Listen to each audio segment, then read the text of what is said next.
There is a spectre hanging over feminism, and his name? It's Freud. All you want is a ding-dong, what you envy's a Schwein.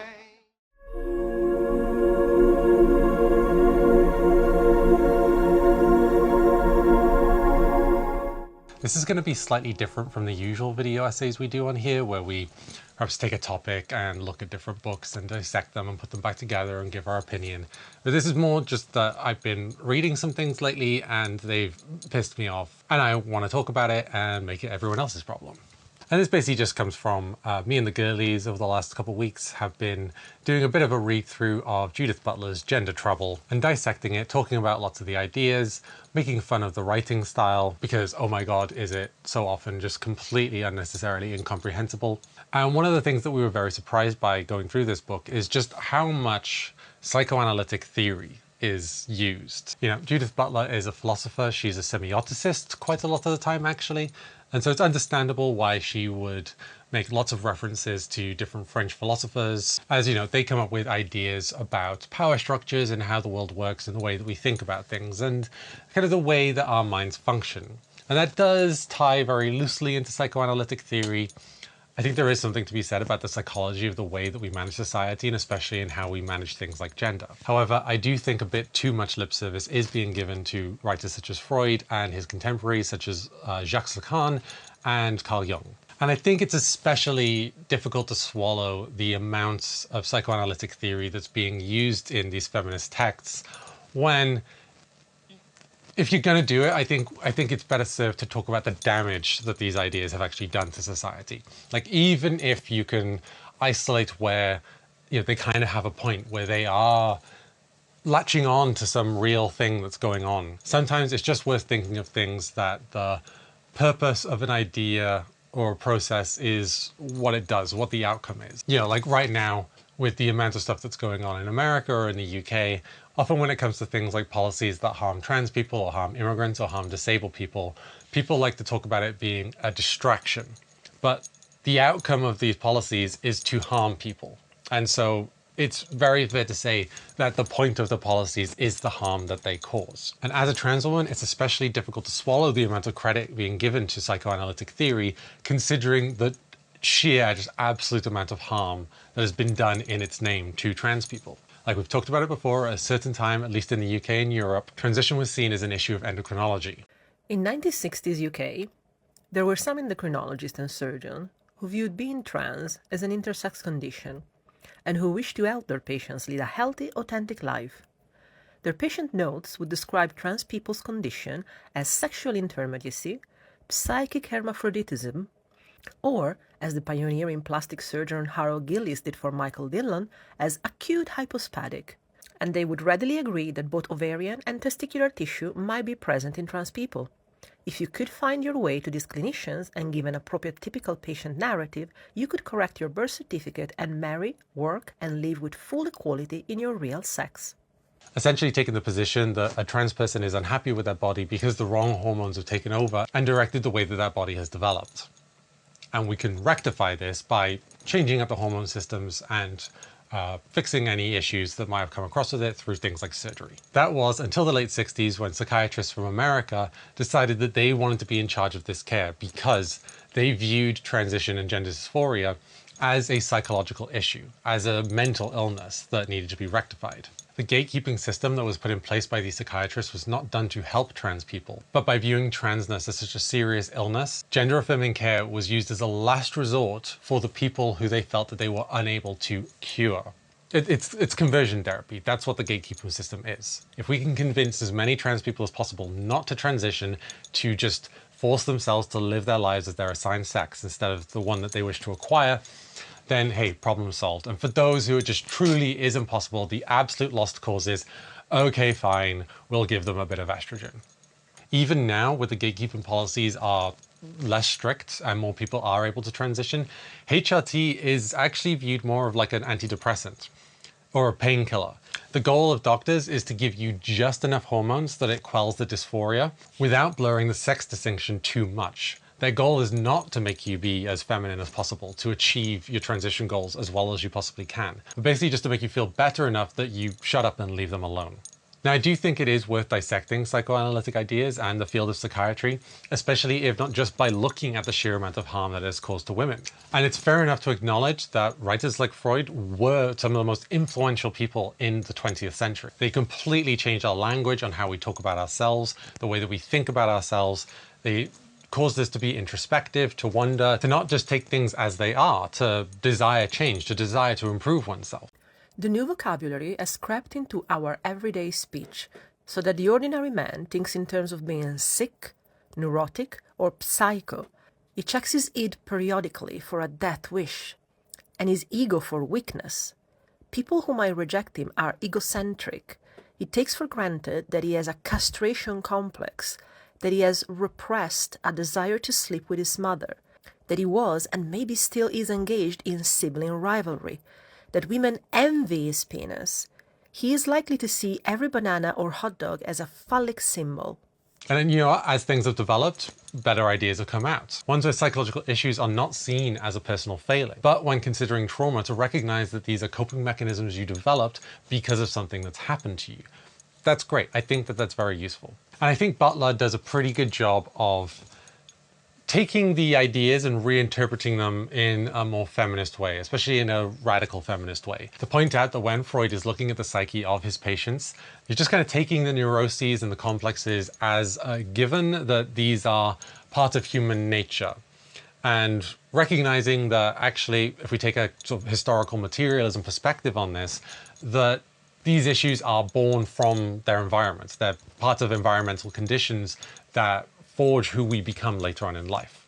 That's great. And when it comes to philosophizing about gender, yes, there is lots to be said about penis envy, about castration anxiety, not taking it literally, but recognizing the ways that socially constructed gender impact the way that we think about ourselves. And one thing Jackson does do is take things like castration anxiety and penis envy and recontextualize them in a much more abstract, social constructivist, metaphorical way in his vision of what he calls the phallus. It's not literally a penis. It's the way through which masculinity is codified. It's the obsession that we have as a society with penises, on who has them, who deserves to wield them, what's the power that comes along with having a penis. This can, of course, be completely incomprehensible in Butler's writing style. Being the phallus and having the phallus denote divergent sexual positions or non-positions, impossible positions really, within language. To be the phallus is to be the signifier of the desire of the other and to appear as this signifier. In other words, it is to be the object, the other of a heterosexualized masculine desire, but also to represent or reflect that desire. It is an other that constitutes not the limit of masculinity in a feminine alterity, but the site of a masculine self-elaboration. For women, to be the phallus means then to reflect the power of the phallus, to signify that power, to embody the phallus, to supply the side to which it penetrates, and to signify the phallus through being its other, its absence, its lack, the dialectical confirmation of its identity.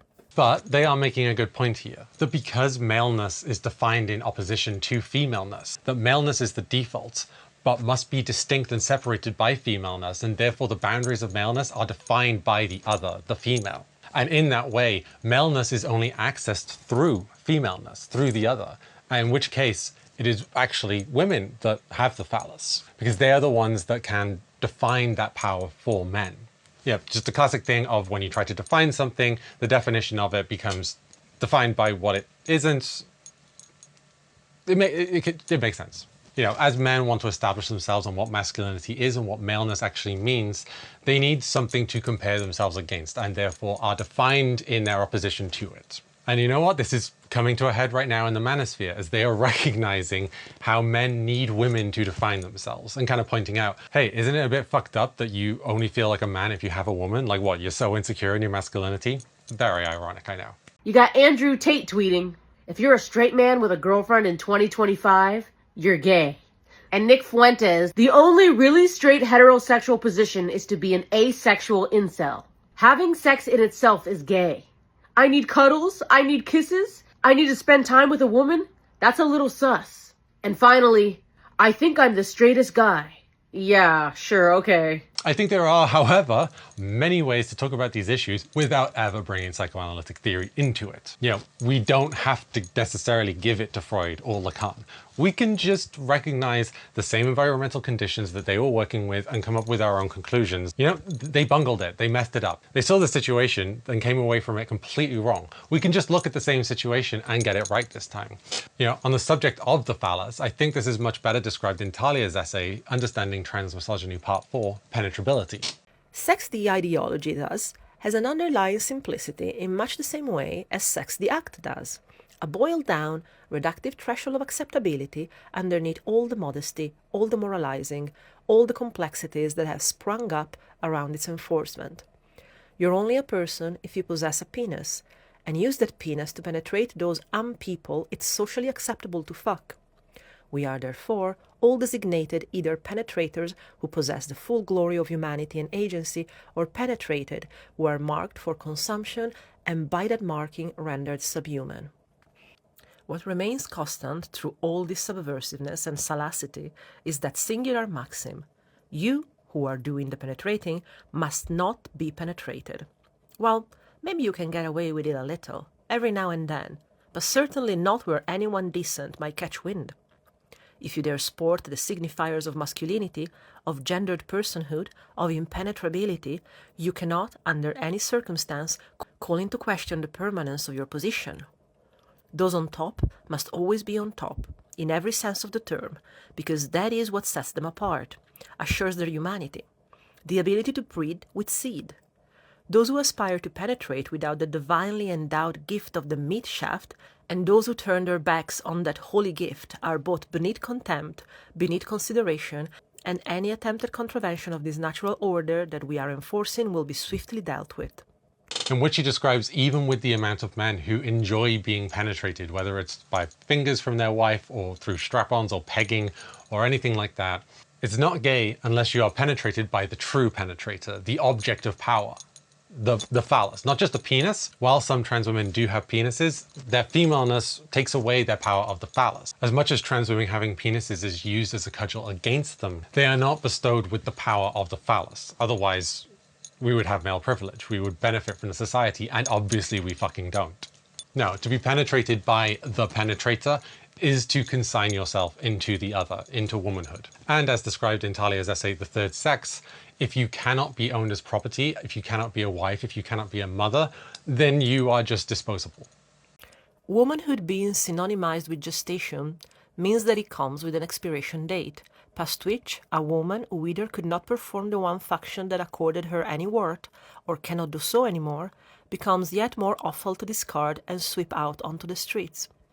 Dworkin, in her essay The Coming Gynocide, observes a similar phenomenon in the West, where underfunded and overflowing care homes are disproportionately comprised of old women, as is the composition of elderly individuals on state or medical assistance. If you are not one of the first sex, pride and heir to your line, third sexing will come for you sooner or later. So imagine my horror when browsing through Instagram and I see a post that lists top 50 radical feminist texts that you must read. And one catches my eye, which is The Dialectic of Sex by Shulamith Firestone. And it's actually just been recently released on EPUB in January of this year. And so I get myself a copy, I open up the contents, and what do I find? Chapter 3, Freudianism, the Misguided Feminism. And it's just, why are we all so obsessed with Freud? And you know, like what I've read of this book so far, I really enjoy. I think Firestone's version of radical feminism is great. I think she has great energy. Coming from a Marxist perspective, she's very big on revolution, on being able to tear the power from the patriarchy and reorganize society as we see fit. So that just as to assure elimination of economic classes requires the revolt of the underclass, the proletariat, and in a temporary dictatorship, the seizure of the means of production, so to assure the elimination of sexual classes requires the revolt of the underclass, women, and the seizure of control of reproduction. Not only the full restoration to women of ownership of their own bodies, but also their temporary seizure of control of human fertility, the new population biology, as well as all the social institutions of childbearing and child-rearing. And just as the end goal of socialist revolution was not only the elimination of the economic class privilege, but of the economic class distinction itself, so the end goal of feminist revolution must be, unlike that of the feminist movement, not just the elimination of male privilege, but of the sex distinction itself. Genital differences between human beings would no longer matter culturally.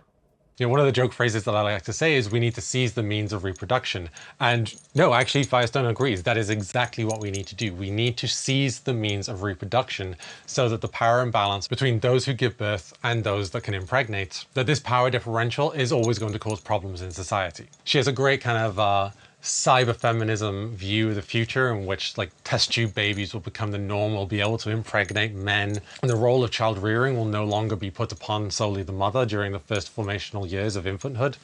The reproduction of the species by one sex for the benefit of both would be replaced by, at least the option of, artificial reproduction. Children would be born to both sexes equally, or independently of either, however one chooses to look at it. The dependence of the child on the mother and vice versa would give way to a greatly shortened dependence on a small group of others in general, and any remaining inferiority to adults in physical strength would be compensated for culturally. The division of labor would be ended by the elimination of labor altogether through cybernetics. The tyranny of the biological family would be broken.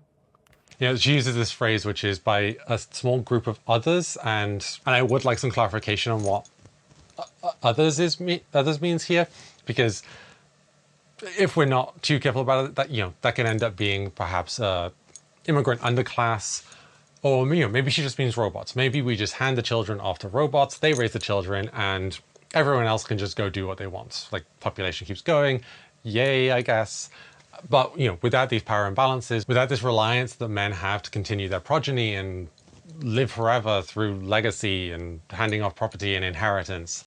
The children whom she bears for him are even more dependent. They are legally the property of the father. One of the first campaigns for the early women's rights movement was against the deprivation of women upon divorce of their children, whose duty it is to feed them and educate them, to mold them to take their place in whatever class of society to which he belongs.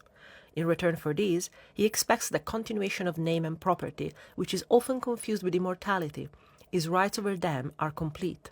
And without women's reliance on men to, keep them alive while they're pregnant, while they are looking after the children, that through that we're able to restructure society for the better. Great. However, there are several moments in this book where she's definitely way too kind to Freud, like calling him a genius, calling his work poetry. But was there any value in these ideas? Let us re-examine some of them once again, this time from a radical feminist view. I believe Freud was talking about something real, though perhaps his ideas, taken literally, led to absurdity, for his genius was poetic rather than scientific. Whilst also acknowledging that a lot of his ideas are deeply, deeply embarrassing and probably say more about him than it does about us. Or here is Freud on fetishism. The object is the substitute for the mother's phallus, which the little boy believed in and does not wish to forgo. Really, Freud can be embarrassing. Wouldn't it be a lot more sensible to talk about the mother's power? And I can appreciate taking a look at the problems that Freud was highlighting through a radical feminist and a historical materialist perspective. Again, he was observing problems that were arising in society because of the way that society was structured, especially around the family. This was during the Victorian era, a moment of great repression and societal control. We have lots of ideas around etiquette, how men should be, how women should behave, and kind of going against our very varied, adaptable nature as people. We're all different. If you try to squeeze us all into the same box, many of us are not going to like it and act out against the rules imposed by that box. Hello. Both Freudianism and feminism came as reactions to one of the smuggest periods in Western civilization, the Victorian era, characterized by its family-centeredness, and thus its exaggerated sexual oppression and repression. Both movements signified awakening, but Freud was merely a diagnostician for what feminism purports to cure. However, there is then this lovely passage. Freud's achievement was the rediscovery of sexuality. Freud saw sexuality as the prime life force. The way in which this libido was organized in the child determined the psychology of the individual, which moreover recreated that of the historic species. He found that, in order to adjust to present civilization, the sexuate being must undergo a repression process in childhood. While every individual undergo this repression, some undergo it less successfully than others, producing greater psychosis or lesser neurosis maladjustments, often severe enough to cripple the individual altogether. Which unfortunately is giving Freud far too much credit. What we're talking about here with the ways that these complexes can cripple an individual, it's hysteria. It's hysteria. We've talked about hysteria before. It is essentially a diagnosis that is placed on majority women when they have emotional outbursts, are not very obedient, are sexually frigid or sexually too active, or when they have physical problems that are unable to be diagnosed by the doctor. It's a catch-all diagnosis for bitches be crazy. You know, it's where we get it's all in your head from. And the problem is that hysteria, these hysterical symptoms, these emotional outbursts, these hypersexuality or hyposexuality, these physical symptoms and ailments, chronic fatigue and chronic pain that befall the female population, it's trauma. Like, this is what we now know. It's trauma. That when terrible things happen to you during childhood and you have to dissociate to survive, that this dissociation can create problems later on in life, either through emotional states from your childhood that will reappear later as emotional flashbacks and emotional outbursts, or, you know, just flat out PTSD symptoms. And funny enough, there are a lot of psychosomatic physical symptoms that can come from this. Some of these are on a metabolic level. Chronic stress can just kind of mess up your entire metabolism. It can cause nerve pain. It can cause things like numbness and tingling. It can cause issues with urinating, cystitis symptoms. It can cause chronic fatigue because your system is just completely exhausted from having to deal with all this stuff at the same time. You know, dealing with trauma and dissociation is a lot like spinning plates. You know, as things start to get unstable, it takes energy. You have to keep putting energy in the system to keep things stable. And the most painful thing about this is that Freud knew this. Early in his research, when he's talking with his patients, he realizes that many of them have very similar stories of childhood sexual abuse at the hands of a family member. And he even writes that this abuse must be the cause of the hysterical symptoms because they are all experiencing similar symptoms and come with similar accounts that are in such detail that they can't possibly be coincidence. Above all, my previously communicated assumption that trauma, specifically sexual trauma, cannot be stressed enough as a pathogenic agent was confirmed anew. Even children of respected, high-minded, puritanical families fall victim to real rape, much more frequently than one had dared to suspect. Either the parents themselves seek substitution for their lack of sexual satisfaction in this pathological manner, or else trusted persons such as relatives, uncles, aunts, grandparents, tutors, servants abuse the ignorance and innocence of children. The obvious objection that we are dealing with sexual fantasies of the child himself, that is, with the hysterical lies, unfortunately is weakened by the multitude of confessions of this kind, on the part of patients in analysis to assault on children. This, however, will be very inconvenient for the people who are bankrolling Freud's research and providing him with their wayward daughters so that he can make them better. You know, more obedient, more docile, fit into their role kind of thing. And so as his research develops, he instead develops the idea that rather than these being instances of childhood abuse, that they're actually childhood fantasies, that as children we want to fuck our parents, and so we imagine doing so. And that this repression of this incestuous desire is what causes the Oedipus complex and the Electra complex later on in life. Like, he just took that as a facet of human nature, that as children, we're just really fucking horny and our parents are so hot and we can't help ourselves. We're sick in the head, all of us.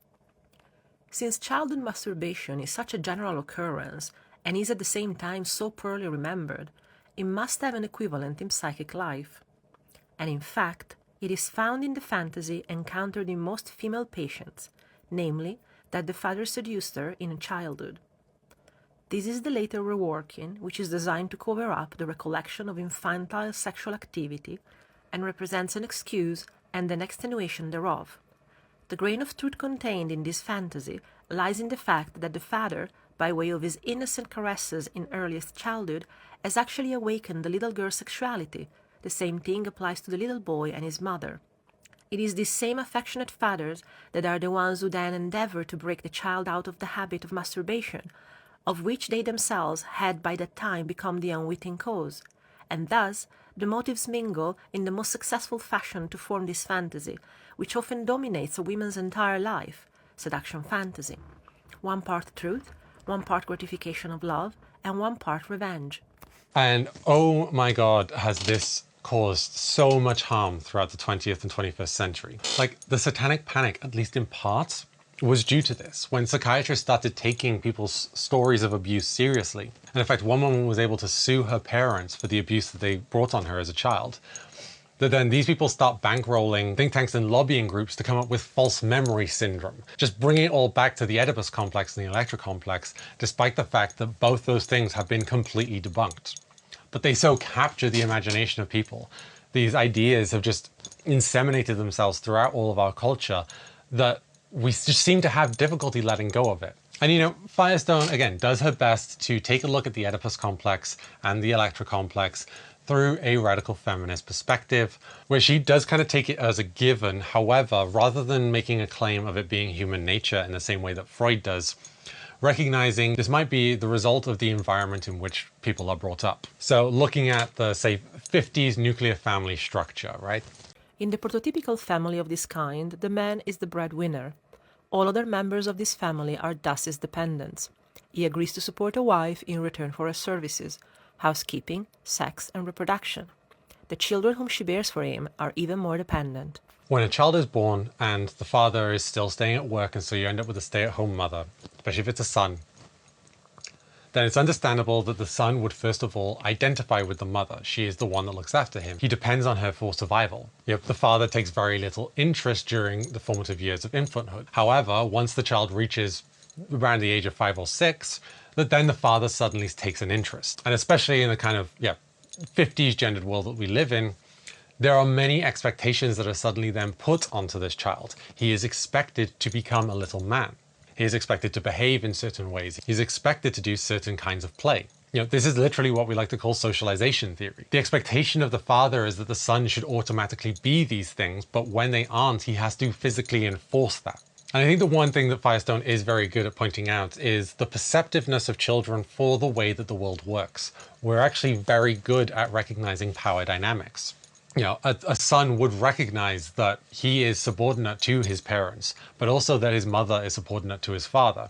And as he loves his mother, as she's the one that looks after him, would perhaps get into an oppositional relationship with the father, recognizing that the mother will seek to protect him, but that her power is limited, as is his. He can run to his father if his mother tries anything unjust. But if his father beats him, there is little his mother can offer, except tea and sympathy. If his mother is sensitive to injustice, she may use her wiles and tears to spare him. But he uses wiles and tears himself at that age, and he knows that tears don't compare to solid force. Their effectiveness, at any rate, is limited, dependent on many variables, bad day at the office. Whereas physical force, or the threat of it, is a sure bet. But hey, if we're talking about the amount of abuse that can come from a father if his son is not living up to his expectations, again, looking at this from a trauma and dissociation perspective, maybe, just maybe, this has a little bit more to do, than saying it's either human nature or just a product of the family structure itself. The family structure itself is fucked up, but the way that some people cope with it better than others, the way that some people fully embody that and go through it, and the way some people don't, probably has a bit more to do with the level of violence that they experience, the harshness of the enforcement that is placed upon them, abuse, trauma. And in taking these ideas too literally, unfortunately, Firestone has some very strange ideas around homosexuality. Homosexuality is only what happens when these repressions don't take as they ought to. That is, rather than being thoroughly suppressed, allowing the individual to at least function in society, they remain on the surface, seriously crippling that individual's sexual relationships or even his total psyche. But if you kind of take this idea that we go through these periods of repression and disidentifying ourselves with our parents and moving through the structure, that a failure to do so could lead to homosexuality, whilst also at the same time recognizing that if you take this sexuality of children thing seriously, the fact that we identify with our mothers, first of all, would mean that there is no biological heterosexuality, that we're all a little bit bi or a little bit pan. Again, this is your brain on Freud. This is what happens to you. This is your brain. And this Freud. This is what happens to your brain after snorting. Freud. Like, you can't take this stuff too seriously. However, there is one thing that's brought up in this that I really like, which is that the idea of the incest taboo. So, the fact that we must not have any sexual attraction to our parents, that the idea that this gets repressed. But then that leads to the phenomena that we call third sexing. One cultural development that proceeds directly from such an unnatural psychological dichotomy is the good-bad women syndrome, with which whole cultures are diseased. That is, the personality split is projected outwards onto the class of women. Those who resemble the mother are good, and consequently, one must not have sexual feelings towards them. Those unlike the mother, who don't call forth a total response, are sexual and therefore bad. Whole classes of people, for example prostitutes, pay with their lives for this dichotomy. Others suffer to different degrees. If we split women into groups of ones that are like our mother and therefore are worthy to be owned, they're worthy to be our property, but we must not have sexual attraction to them, which, great basis for a straight marriage.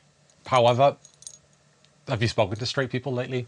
And then those that we do have sexual attraction to as being unworthy, as being bad, as, this is where the devil gets in, this is where the sin is. And you can also see that borne out in the way that young men are being indoctrinated into the manosphere. Because, hey, what did you expect was going to happen if you tell all these boys that they will inherit the earth, but you make them subordinate to a woman? It's very easy to take that resentment that teenagers have towards their parents and turn it into a gendered issue. You watch how boys will not take an instruction or an order from female staff, but then if a male staff says something, they respond.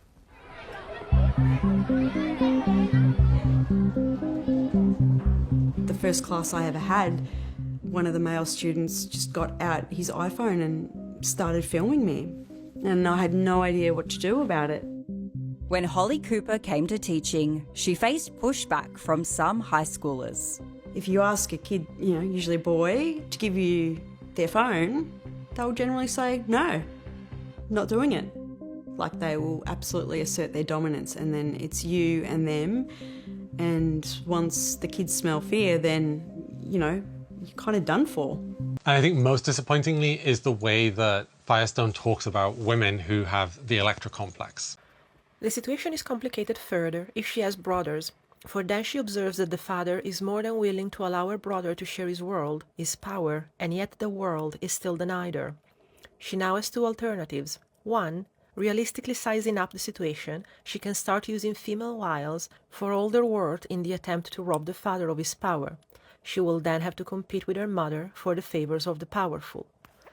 Like the little boy, the little girl loves her mother more than her father, and for precisely the same reasons. The mother cares for her more closely than her father, and shares her oppressions with her. At about the age of 5, along with the boy, she consciously begins to observe the father's greater power, his access to that interesting wider world that is denied her mother. At this point, she rejects her mother as dull and familiar, and begins to identify with her father. And this is just, it's just a bit ridiculous to me. I mean, why, I mean, I know why, but why, when it comes to the Oedipus complex, do we recognize that actually boys don't really want to fuck their mums, but they want to have the same kind of power that their father has over women, and so when they go out into the world that they use that, and so they go with women who are like their mother? Fine, but it's about power, not actually about attraction.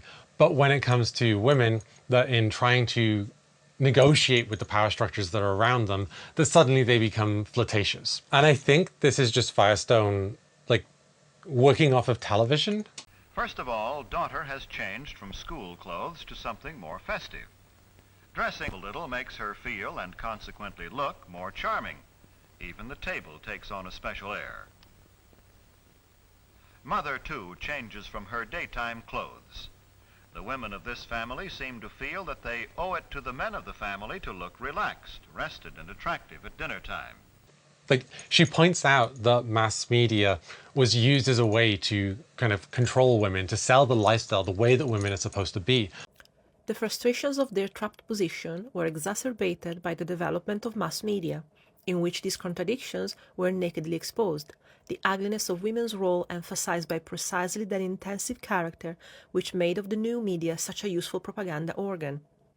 The cultural indoctrinations necessary to reinforce sex role traditions had become blatant, tasteless, where before they had been insidious. Women, everywhere bombarded with hateful or erotic images of themselves, were at first bewildered by such distortion. Could that be me? And finally, angered. This is something that's brought up in the Dialectic of Enlightenment, so I know Firestone knows better than this. But the idea of the teenage girl or the young girl that uses her feminine wiles, that flirts with her father in order to try and control him, it's a fucking male fantasy.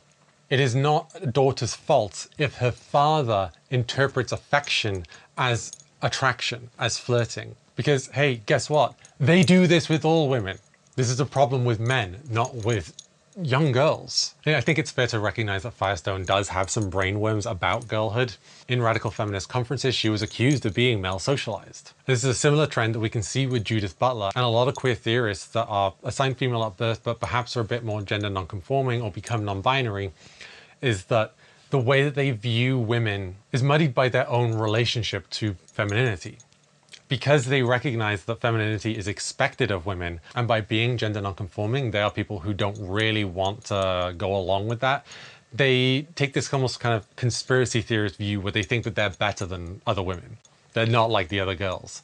And this is something that Julia Serrano does point out in Whipping Girl, which is the amount of anti-effeminacy that seems to be rampant throughout society. Like even in feminist circles, they still end up being very anti-effeminate. I saw a post from a TERF before that was like, in my gender utopia, the only kinds of clothing you would get in the store are normal and whore. And it's like, why in your utopia have you created a category called whore? But it's just because they're just kind of recognizing the power of the masculine, that masculinity gives you humanity and femininity renders you as an object or as property. But it doesn't have to be like that. Like, we can still have nice things. We just have to stop being so fucking weird about them. And you know, I guess that's the moral of this video, that when looking at these structures, when looking at the people who've written about them, just recognize when they're being weird and call out their weirdness, and don't take it too seriously, because I think if you are taking these things seriously, then probably you have some weirdness about them too. And so yeah, I hope this was useful to you. If you do want to read some feminist texts that are devoid of this psychoanalytic theory, because it's very possible to do so, do read Trans Red Femme and Brown Trans Les. It does an excellent job of covering all the same subjects, but without giving any credit to these fucking weirdos. And until the next time, I hope we can hex the psychoanalytic patriarchy, because there's need for it.